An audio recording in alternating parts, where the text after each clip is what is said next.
we have a bunch of animals in the movie, and the one thing we quickly learned is none of them gave a shit what we were doing. In a great way. Yeah. Really it's a wonderful way. Yeah. Because we're wondering, how would they react to a Bigfoot costume? And the answer is they don't care at all. They just wanted food.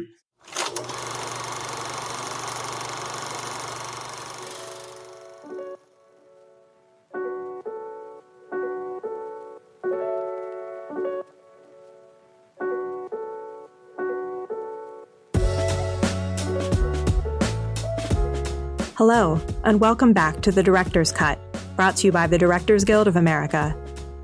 In this episode, a family of Sasquatches embarks on an epic journey in directors David and Nathan Zellner's adventure comedy, Sasquatch Sunset. The film tells the story of a family of Sasquatches living in the misty forests of North America. Over the course of 1 year, they embark on an absurdist, epic, hilarious, and ultimately poignant journey as they fight for survival in an ever-changing world. In addition to Sasquatch Sunset, the Zellner brothers' other directorial credits include the feature films Damsel, Kumiko the Treasure Hunter, Kid Thing, and episodes of The Curse. Following a screening of the film at the DGA Theater in Los Angeles, the Zellner brothers spoke with director James Ponsoldt about filming Sasquatch Sunset. Listen on for their spoiler-filled conversation.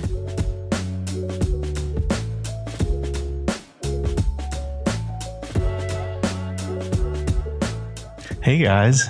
Hey James. Thank you for making such an incredible film. Let's give him another round of applause, please. Thanks. I have a lot of questions for you. I wanted to ask you about tone first, because I love everything y'all make, and the tone is always so specific, and I always laugh a lot, as I did in this, and there's deadpan humor. But then I found myself in this film getting very sad in a way that was a bit, I wasn't totally prepared for how human it was going to feel, and feel almost aspirational for me of how simple life could be, like a life without neurosis or guilt, or a need to like make money or check my iPhone all the time. It's just such a precise tone. And I was curious if you could talk about the tone of the film and how you two talk about tone, which I assume is basically subliminal between the two of you, but how you talk with your creative collaborators and like your business collaborators who are going to finance your films. That's a good question. Well, yeah, for us between us, it's just kind of intuitive. I think just because we've been making stuff together since we were kids. But for this, because there's not like a easy go-to comp for this film. It was crucial, like from the script stage, that there was absolute clarity in the tone we were going for, because from the start we knew it was going to be a mix of the broader comedy with poignant moments in equal measure.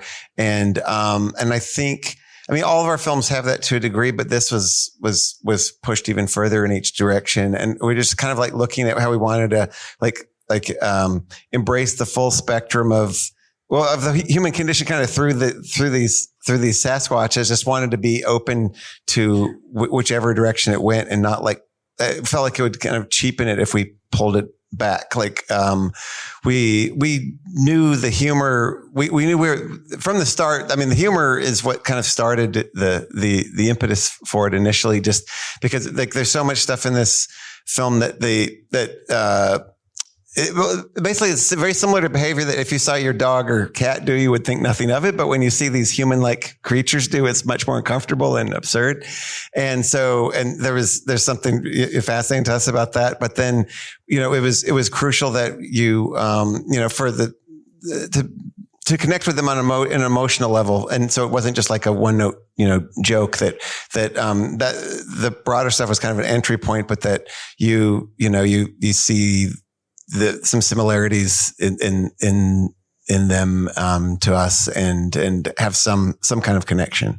So yeah, we always knew we wanted it to go both ways with that. But so it was with the script, we made that crystal clear, because it wasn't just, for the cast, for the crew, and then for the financiers to get on board with this, we had to make make that as dialed in as we could.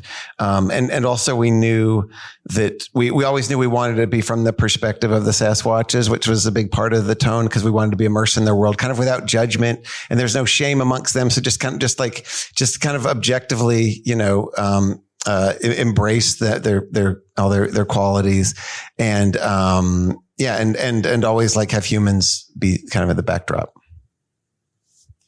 Do the two of you, I mean, how are the two of you always in sync, or are there disagreements about tone? And what does that look like when you're developing a story and then on set when you're directing together? Yeah, I don't think there's any disagreements on tone, just because we have like a shorthand that we've been working on for 45 years or so since we were kids. We always kind of reference the same movies that we grew up on, the same things that inspired us. And when either of us have an idea, it's really easy to kind of like explain that to the other.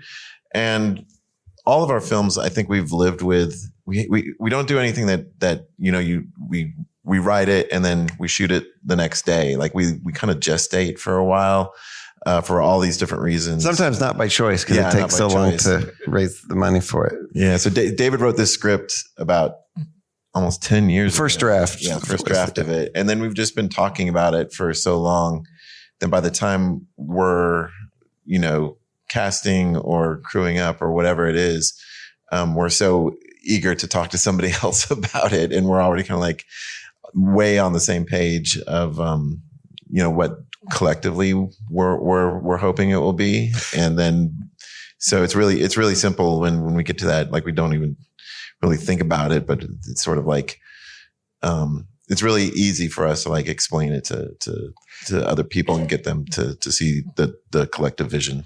Well, and I think, like the key way that for us is we kind of like set kind of parameters of the movie is kind of between here and here, but then within that it leaves room for everyone to kind of personalize it in their own way. And then it's our job just to know what the tone is, but then of equal importance to be able to articulate that to everyone. Because if we're not communicating that, then there's like 5 different movies being made.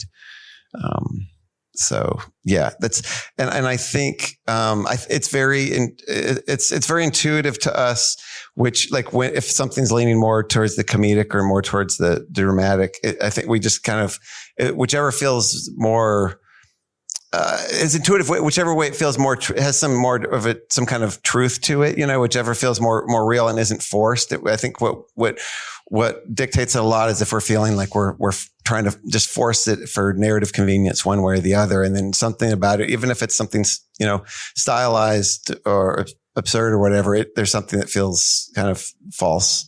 And that often dictates us pushing something in a different direction. The rhythm of your films is so precise and the comedy of it is so patient, but so perfectly calibrated. Like I'm thinking of sequences in this, like the turtle, like there's like, affection and then pain and then salvation and then comfort, or them having sex and then cleaning themselves off. And then the deadpan, just forest animals, and the other two just staring at them, not moving, sort of Rorschach testing us as an audience. Like, what are they thinking while they're watching this? All these things, but they're just so perfectly measured and play out.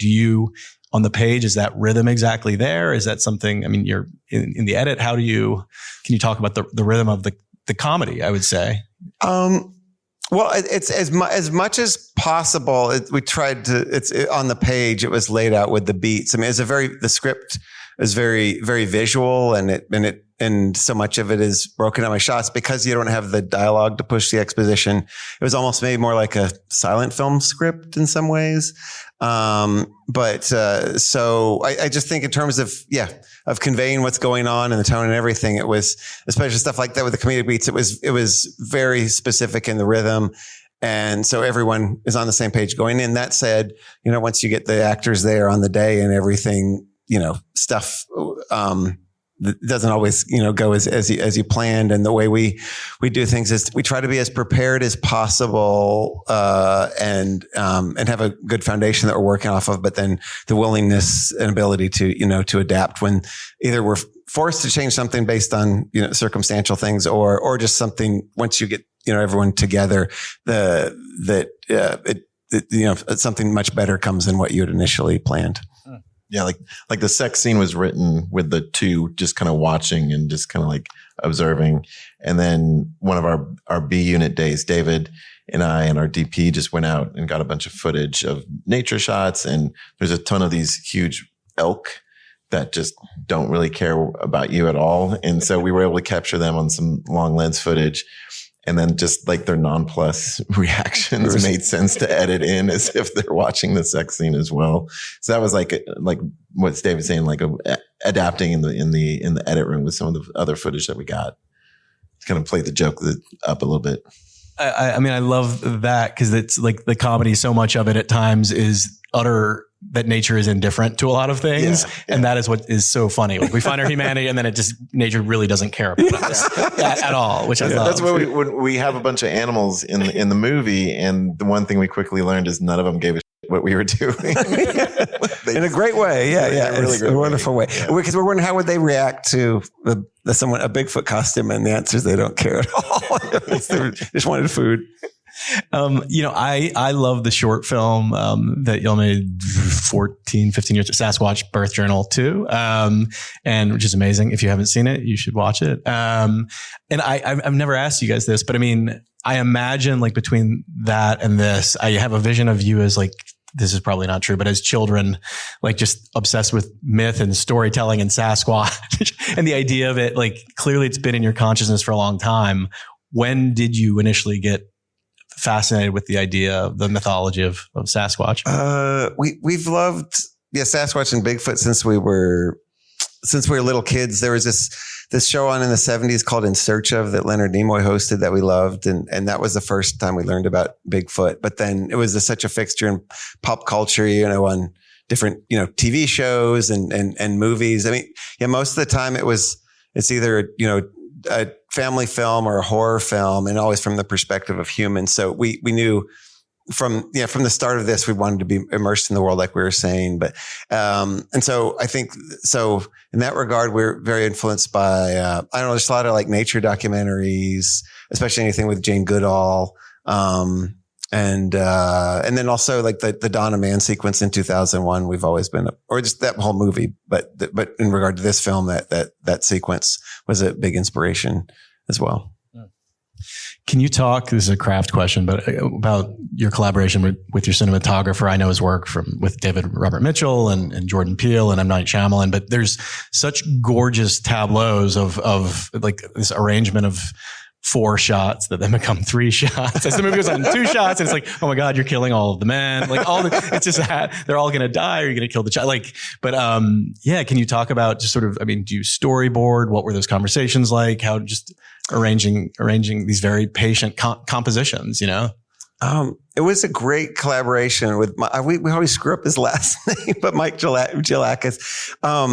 We had such a great time with him, and even though this is the first film we did together, we quickly had a shorthand, and it was. I mean, the script is almost like shot listed in a lot of ways, but so that gave us a foundation to work with. But then, when you're scouting for these locations and it's like woods, you got to dive. Then you need to get more specific based on what the realities are that you're finding out there. But, so I think, it evolved with his involvement, and, sometimes we had to do it on the fly, and then sometimes it was storyboarded. Just with weather changes and everything, we had to do a lot of quick adapting. But then something like the river sequence, which was the most difficult part of the film, that was something that was heavily storyboarded.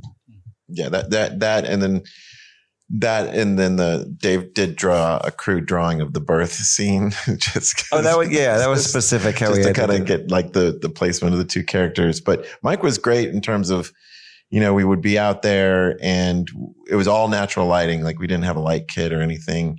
And so for little things, but yeah, most of it. But we would, like if something looked, if the light was shining through the trees a certain way over here, we'd like quickly like move the set, because like David said, it was just like a tree or something like that. And find like that he was really great at like finding like the best of every inch of the forest that we were in. Can you talk about, I mean, working with the actors? Nathan, obviously you can speak to it in a specific way. I've worked with both Jesse and Riley before, who are both brilliant, but what was that collaboration like? How did you conversations about movement, about how they would sound, all of the above, Jesse was the first to get on board. David sent him the script and he got it right away. And we like Jesse and Riley because they've got they're great at both comedy and drama. And we knew that we wanted actors inside the makeup because there's a lot of emotion in this, as opposed to just a stunt performer. Yeah. So the first thing we did was we had these Zoom sessions where we were kind of like just trying to figure out what they sounded like and what they looked like, because we were making up a species. We were kind of like, there's not the only footage of Sasquatch is it walking. Even the stuff on YouTube that they capture now, it's just walking, and that was so we kind of had to come up with our own rules for the creature, and so we spent we came up with some vocalizations and the way that very simple kind of dialogue grunts and stuff that they would say to each other. And we came up with whooping, and some of it was based on a lot of primate videos that we saw online as well. And then Jesse brought in a movement coach. So when we were together finally for rehearsing, we had a few days where we were just rolling on the floor in this office in Northern California, just shoving ferns in each other's mouths and throwing food at each other and hitting each other with sticks.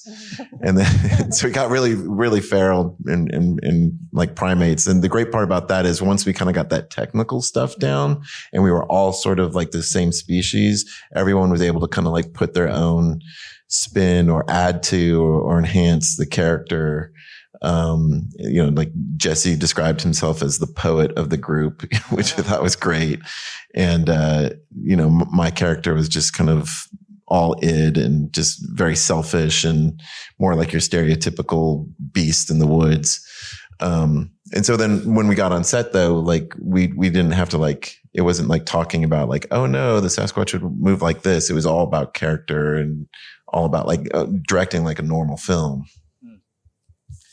Do you have as far as I'm going to call it creature design, but there's a better way of describing it. But when I think of, our mutual friend, David Lowery, when he did Pete's Dragon, I felt like one of the innovations he did from the original was to make it a Shaggy Dog story. He put fur on a dragon, or I think of the live action, Jungle Book or Lion Kings, and where there's more or less emotion that you get out of an animal's face, and I'm curious sort of as you were talking about the design of the face, because animals in nature don't emote that much enough to be that interesting. So how did you sort of have those conversations? How much did you need from the eyes? How much, did you need the cheeks and mouth to be able to move? What were those conversations like?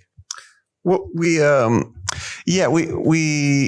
eyes were a key thing that we early on decided we didn't want contacts or do VFX eyes on it because they just kind of look dead behind them, and for some things it works great. But for this, it's just amazing how much, it's obvious, but how much information you can telegraph through one's eyes that if they, had contacts or something like that, it would just not give any information at all. And so, it was an added bonus that everyone except Nathan's character has very blue eyes. And so they just really popped out, especially, Riley's, which were just so big. And she just had such a soulful quality, to them that conveyed just, so much about her character with the subtlest glance. And then, then the rest of the appliances on the face were kept thin enough to where they could work through them. But I remember Jesse talking about it was counterintuitive in some ways because they had to kind of, overact in some ways just to be able to work through the makeup. And that was kind of a learning process for all of them. And then can you talk about, you created so many hurdles for yourself in this film. There are so many actual real animals in this film too. Can you talk about, snakes, skunks, mountain lion? What was that process like? How many different animal wranglers were there? What was actually being Yeah, can you talk about that process? I assume, yeah. Well, there was a lot of different wranglers. It was a combination of tricks from compositing, animals and some green screen stuff, and then just having them out there. But basically, kind of the way anytime we've worked with animals, it's like they kind of run the show. It's like what we cast them based on what they will want to do, and if they don't want to do that, then we just don't do it, or we change, we adapt or whatever. But mostly they all evolved around them eating. So all of these things. So there's no crazy tricks they had to do. I mean, the one thing is the porcupine came from this. There was this rescue zoo that had a lot of that had animals that people had foolishly tried to have as pets. And then this was like a kind of an educational center where they would take care of them but the benefit that the animals were familiar with humans because of where they came from. So, in this instance, the porcupine knew how to wave, and she said, "Oh, by the way, the porcupine can wave." And we're like, all right, we'll work that in. So there's like some extra things like that, but for the most part, it was just working with what they wanted to do. I mean, the mountain lion was the trickiest, and that was composited in and things like that. Because we didn't know how. I don't think they would have cared. They didn't seem. We didn't know how they'd react to the Sasquatch costumes, but just to play it safe, we just had the Sasquatches offset when they were around. Can you talk also? It's a film obviously that moves over seasons, but it also sort of tonally, like for me, when I was watching the film the first time, like when they come upon that red X, like it was like a jolt to the heart, and it felt like suddenly, the encroachment of man in their world, it was becoming a horror film for them. And there were these, the film gained depth and complexity and the layers of genre, both with that when they come to the road and they want to destroy it with urine and defecate on it. And also, there's also this parallel story of, I'm going to call him the child. I'm assuming he's an adolescent, I don't know exactly what age, whatever Sasquatch age he is. But he, the talking hand, and he's like, we're seeing the birth of self-awareness, a different type of consciousness of characters bursting at the seams to like articulate themselves or count the stars and not really able to do it. Can you talk about that, about characters who are not people suddenly coming in contact with the stuff of people or the thinking modalities of humanity? That's a good question. I mean, so much of this was exploring like kind of the gray area between human and animal behavior and how the Sasquatches represent that. And so it just seemed, something like the talking the hand was, it seemed like an interesting way to explore this other level of consciousness in a certain way, but then it's also something that we did as kids, and it is just like it feels like a very childlike thing to do that with the hand puppet. So that seemed like an interesting thing to explore that with Jesse's character with the counting. It was like but it felt very relatable in this kind of Promethean kind of way of like reaching for something that's out of your league, basically, and just something, the futility of what, like wanting to, trying to like have this greater understanding of the world around him by tabulating it. But it was such a futile effort, because it was everything he was trying to, or it was way beyond his capabilities, especially with like the stars or something like that. So there was something both relatable and absurd with that. And I mean, and with the humans from the start, we knew that we never wanted to see the humans. We thought it was much more interesting if their impact, it was what you were exposed to. And it just felt like it'd be almost like the reverse of like a horror film or something where like the creatures or the boogeyman. In this case, it was the humans that were this kind of outside boogeyman, kind of force that you were feeling. And it just felt much more unnerving if you're seeing it through the impact rather than the people themselves.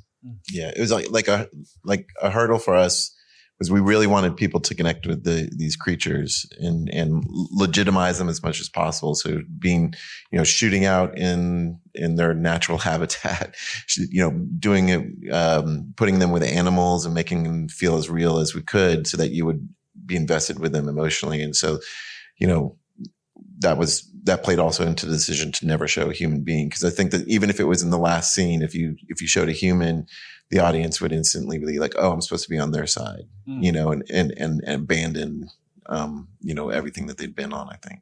So that's, yeah. Well, and so much of this, we wanted to kind of, take the creatures and normalize them or have much of a naturalistic kind of feel to it, even though, there's plenty of elements that are stylized and heightened. Which is why we wanted to use the prosthetic, creature design. It's why we wanted to set in all on location. There's no like sets or anything like that. And usually most time with creature work, it's like on a more controlled environment with a soundstage, and it made it much more difficult filming, but there's something, it helped to kind of it helped legitimize the creatures more by taking these mythical creatures and putting them in real landscapes in these like redwood forests that were, over 1,000 years old, with real animals. Everything else around them had a naturalistic kind of feel to help, kind of lend that quality to them. Can you talk about the Octopus Project, who you've the collective that have scored most of your films? Mm-hmm. The score is remarkable in the film. It's a character in it. It has so much soul. And can you talk about the way that you work with them? Yeah, I think this is like our 4th or 5th movie with them. So we've got a really good collaboration with them. And we actually sent them the script before we even started filming. And I think they started, they got the tone and started working on some different, musical beds. They visited us up in Humboldt and then went on like little excursions out into the forest, banging on trees. And they had this device that could get like electric readings off of, mushrooms or anything, any plant any organic material. And it turned it into like MIDI sounds. And like, so all that apparently is mixed into the score as well. So there's all these like natural sounds and natural tree thumpings for drums and stuff, which was really cool. But by the time we got into editing, they had like, here's all these examples and here's all these things. And we just kind of refined it from there. And sometimes they would score a few scenes very specifically.